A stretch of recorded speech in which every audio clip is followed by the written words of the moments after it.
Hello, welcome back to another episode of the Bonsai Blacksmith. Today I am broadcasting from Northern Maine in the Northern Hemisphere. So this is my first episode from the Northern Hemisphere, and we're going to talk about some plants that are native to the North Woods. Let's get started. So I have a lot of overgrowth here at my blacksmith shop, and a lot of it is raspberry bushes and some black currant mixed with some elms and some green ash. So I'm going to do my best to relocate them so I don't have to cut them. I want to save as many as possible. So let's see what we can do here. So I have a shovel full, as you can see. And I got a fire poker from my forge because I haven't made bonsai tools in North America yet. That's my next big challenge. So I want to separate this ash tree from the raspberries. It's got quite a strange structure to it. So I can see the root did break on this tree, so hopefully it'll survive. Hopefully. Let's separate these two semi-gently, as you kind of have to add a putt force no matter what you do here. I think the raspberries are more aggressive than the ash tree is. There we go. There's that. Yeah, they're intertwined. There we go. Get rid of that shovel. We don't need you. Separate the raspberries. And this is what we have for a ball on that ash tree, also known as Fraxinus pennsylvanica. It's an endangered species. I'll show you them growing natively in the back here after we do this. Let's change the angle. So forgive me, my resources are limited. I'm going to use the soil I found the ash tree in. It's quite rocky, which the soil of Maine is very rocky. Little sandy, little loamy. Some biomass in there to degrade and rot away. I'm going to get some of the bigger stones out of there so I can make a channel, a nice hole here for this root system to go into. I don't want to disturb it too much. I think I'm just going to, well, the grass is a problem, but I don't want to destroy the already destroyed root system of this tree too much more. Maybe some of this grass can get out of here. There we go. Get rid of that grass. That's better. Sorry, tree. He'll rebound next spring. He'll rebound, I promise. It's already got an interesting bow to it, so give that a little deeper, plant that deeper. Use some of those heavy rocks to our advantage now. It's got quite an angle to it, so will it recover? Perhaps. I'm going to put some of those rocks on top and, of course, continue to clear out the grasses until it's completely free. Man, it's rough. Get out of there, grass. I'll keep weeding it as time goes on. Now, although we're going into winter here, I don't expect this grass to survive much longer. I'm going to pack that in. I'm going to give that some water here. And it's probably already in the process of losing its leaves, but we got like 2 more months of half decent weather in Maine.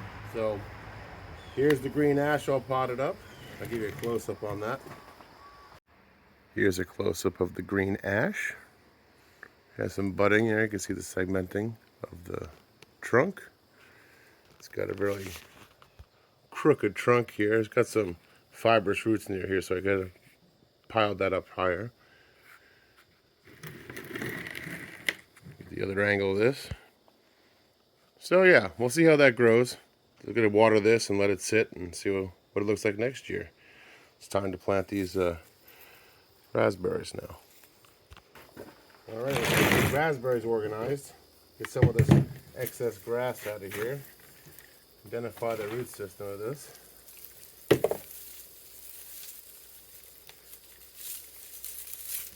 little bit of a process.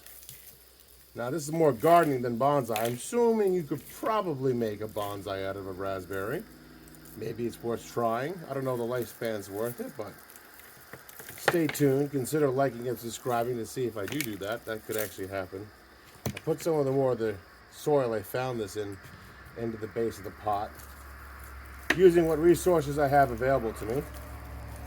Get this excess grass out of here. We don't want that to come back up next year either if we can avoid it. We just want the root ball of the raspberries. There we go. Almost there. All right, let's shake that dirt into that. I want to recycle the dirt.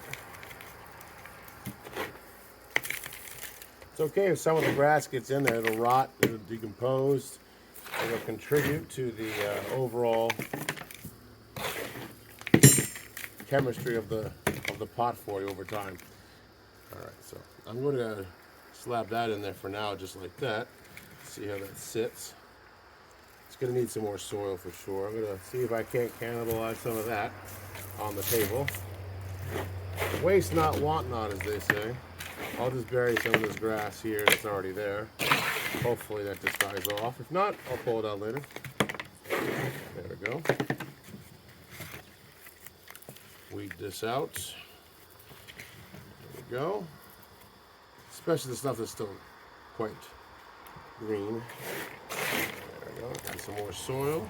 Pack that in.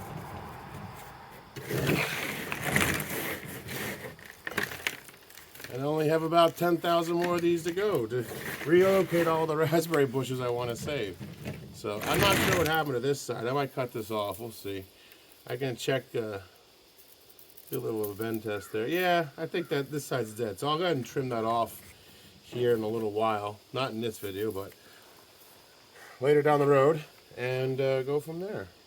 Give you a close-up on this raspberry bush real quick. Here we go. Raspberry bush. You can see how this one side looks pretty dead over here, that branch. So I'll snip that off later. And let this one grow out next spring and see how it does. Now let me show you the back where I've been finding these.